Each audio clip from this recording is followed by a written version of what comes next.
Students, आज हम लोग संस्कृत के विषय में बात करने वाले हैं। संस्कृत का विषय आज हम लोग अनुवाद सीखेंगे। अनुवाद कैसे बनाया जाता है। मेरा नाम विकास कुमार है, मैं संस्कृत शिक्षक हूँ।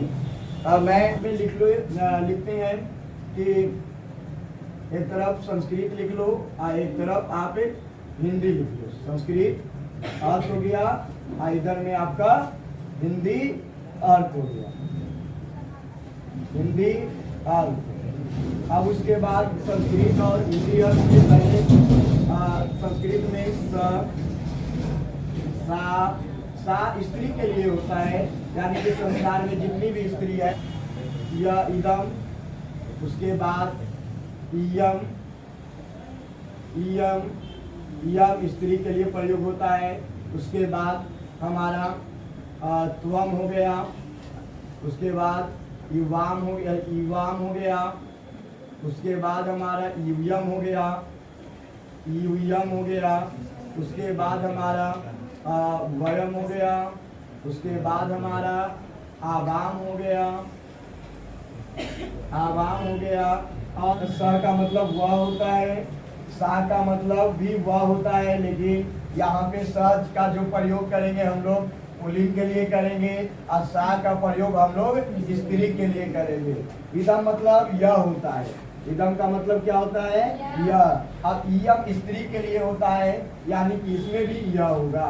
उसके बाद त्वम मतलब क्या होता है, तुम होता है। उसके बाद युवाम मतलब क्या होता है, तुम दोनों होता है, तुम दोनों होता है। तुम दोनों होता है। युयम का मतलब तुम लोग या तुम सब होता है, तुम सब होता है। और उसके बाद वय मतलब हम लोग, वय मतलब क्या होता है फ्रेंड्स, हम लोग। अब उसके बाद क्या आते हैं आगे में, तो आगे हमारा बचा हुआ है तो, यानी एक और बचा हुआ है, एक लाइन और बना लेंगे और उसमें लिखेंगे क्या, फिर से लिखेंगे वही चीज, संस्कृत अर्थ। उसके बाद लिखेंगे हम लोग हिंदी अर्थ, हिंदी अर्थ लिखेंगे। अब संस्कृत अर्थ हिंदी अर्थ लिख लिए। उसके बाद हम लोग आ जाते हैं, तो उसके बाद तो उसके बाद ते, उसके बाद फिर से ते, उसके बाद ता, यानी कि तो हमारा ये बच्चों हमारे ये जो तो लिखा गया है ये पुल्लिंग के लिए लिखा गया है, आप लोग समझ जाइएगा। उसके बाद ये जो ते लिखा गया है वो स्त्री के लिए लिखी गई है।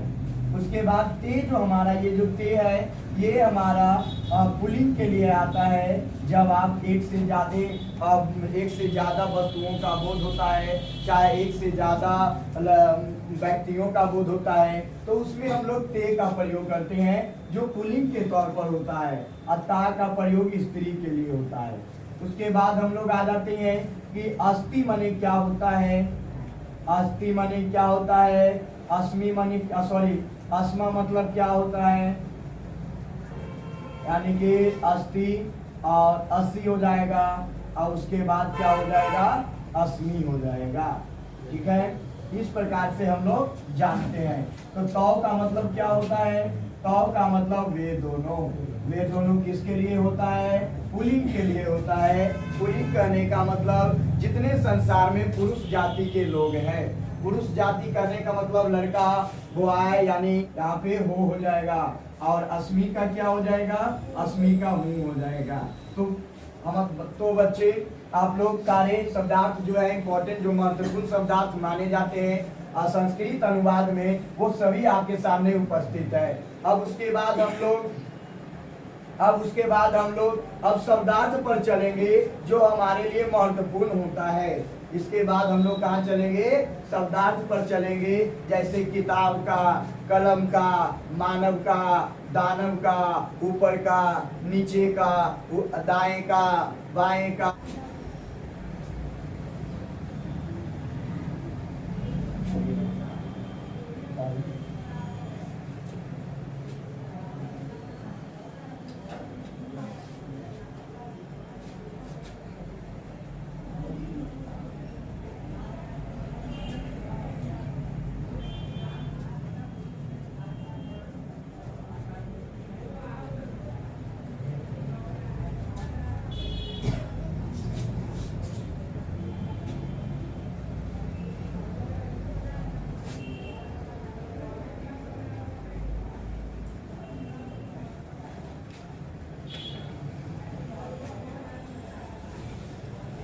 चलिए तो एक बार फिर से हम लोग शब्दार्थ को देखेंगे, क्योंकि हमको अनुवाद बनाना है।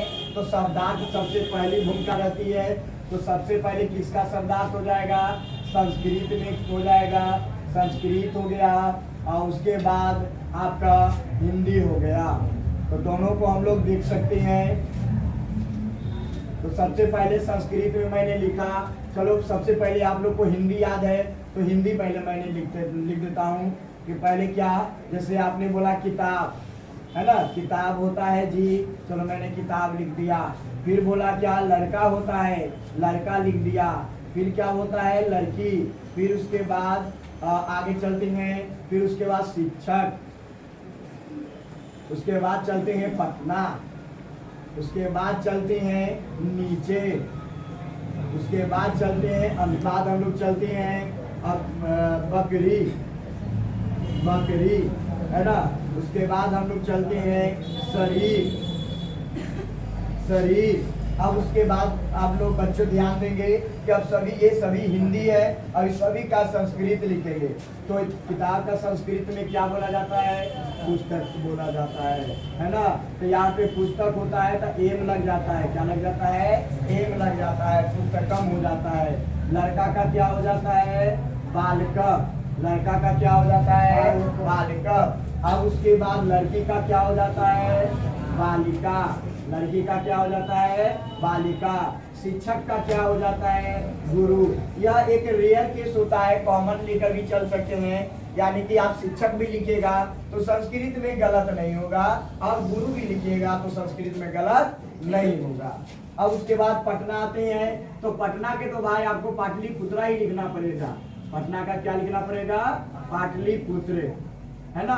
आप जो सोच रहे होंगे मन में कि चलो संस्कृत पढ़ लेंगे, अगर संस्कृत नहीं आता है तो हिंदी लिखकर मैं उस पर 2 बिंदु चढ़ा दूंगा तो वो संस्कृत में हो जाएगा। लेकिन ऐसा करना बच्चों हमारे लिए, आपके लिए क्या हो सकती है? नंबर कर सकती है, या आपको समझ में भी नहीं आ सकती है। तो ऐसा कदम कभी नहीं उठाए, ठीक है। पहले उसका अर्थ लिखें। अब नीचे का लिख लीजिए, नीचे का क्या हो जाएगा? अंत। उसके बाद अंदर का क्या हो जाएगा? अंत।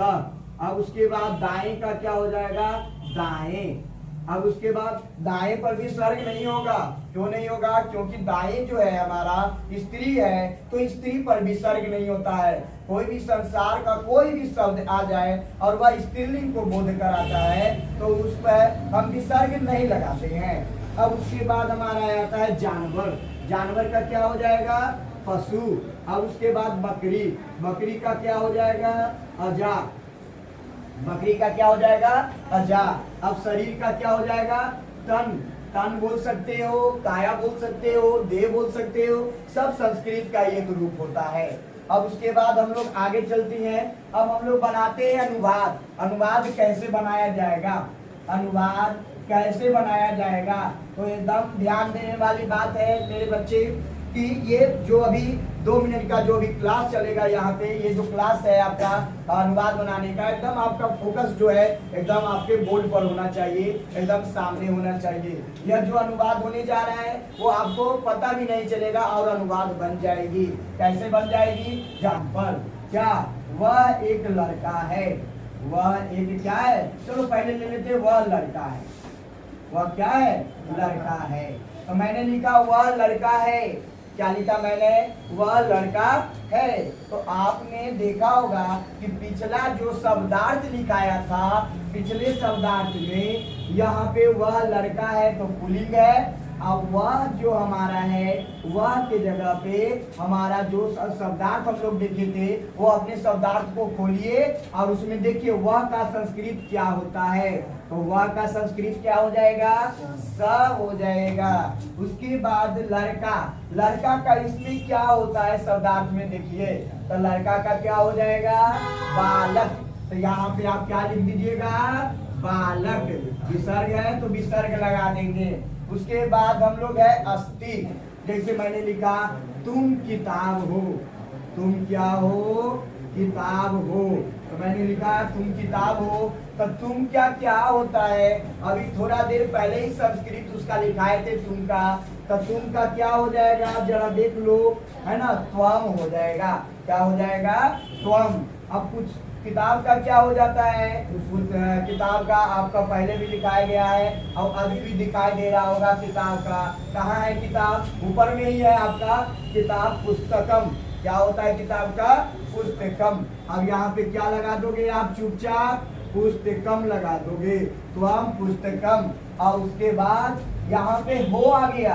अब हो का संस्कृत क्या होगा मेरे बच्चे, तो यहाँ पे हो का संस्कृत होता है 80।